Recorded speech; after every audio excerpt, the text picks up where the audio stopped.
Ay, hindi talaga ako matulog, putik. Hindi talaga ako dinadalaw ng antok. 1:30 AM pa lang. At dahil di ako matulog, lahat sana na mga gagawin ko pa bukas, gagawin ko na ngayon. Para sa akin kasi, napaka-importante ng oras. Tip number 1, ang tunay na pogi, marunong magugas ng pinggan.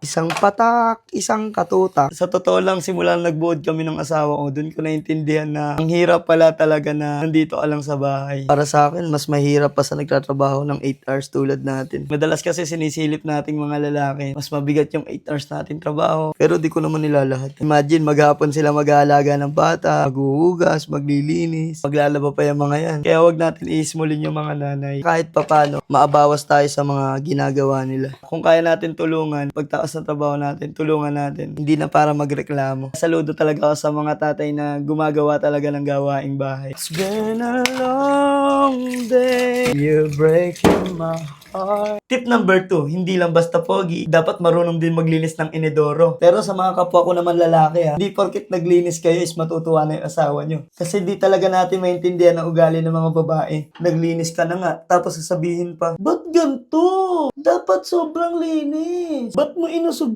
to? Hindi man lang barinas ng maayos.